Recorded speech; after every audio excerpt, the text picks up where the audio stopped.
Tata AC HD நம்ம வந்து oscillator cable மாட்ட போகிறோம். இப்போ கேபிள் கழட்டுறதுக்கு உண்டான ப்ராசஸ் காமிச்சிடுறேன். கேபிள் வாங்கியாச்சு.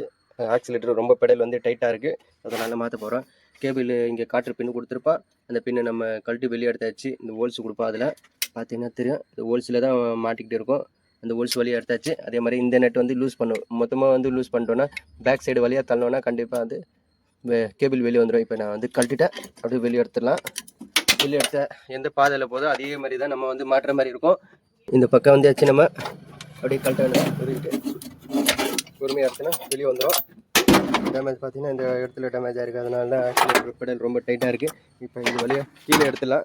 ஃப்ரண்ட்டில் பார்த்தீங்கன்னா பம்பர் கழட்டுற மாதிரி வரும். நம்ம பம்பர் ஒரு கழட்டியாச்சு. ஹெட்லைட்டுக்கு கீழே பிளாஸ்டிக் கொடுப்பா லாக்கிங்கு.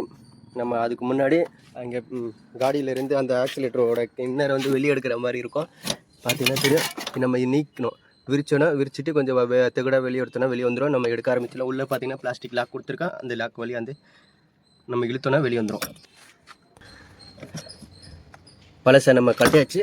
இப்போ புதுசு வந்து மாட்ட வேண்டியதான். இந்த பிஞ்சு லாக்கில் தான் வந்து லாக் உட்காரோம். நம்ம அந்த ஹோல்ஸில் வந்து கரெக்டாக ஃபிட் பண்ணிடலாம்.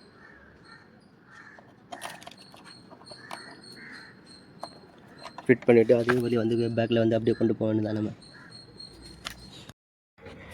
கேபிள் மாட்டியாச்சு. இப்போ அட்ஜஸ்ட் பண்ணுற முறை பார்த்தீங்கன்னா, நம்ம இழுக்கும் போது ரொம்ப தாண்டி வந்திருக்கு, அந்த அளவுக்கு தான் நம்ம அட்ஜஸ்ட் பண்ணுற மாதிரி இருக்கும். தாண்டி வரக்கூடாது. இந்த நெட் வந்து நம்ம பக்கம் கொண்டு வரணும். லூஸ் பண்ணிக்கிட்டே வந்தோன்னா பார்த்தீங்கன்னா தெரியும், கரெக்டாக இருக்குது. அந்த அளவுக்கு நம்ம வச்சுக்கணும். லைட்டாக வந்து லூஸ் பண்ணி விட்டுக்கணும், லைட்டாக ப்ளே இருக்கணும். லாஸ்ட்டாக நம்ம அந்த நெட்டு அட்ஜஸ்ட் பண்ணிவிட்டு தான் லாஸ்ட்டில் வந்து இந்த நெட் வந்து டைட் பண்ணிவிட்டு லாக் பண்ணோம். நம்ம கேபிள் மாட்டியாச்சு. இப்போ ஆக்சிலேட்டர் வந்து பெடல் பண்ணி பார்த்துக்கலாம்.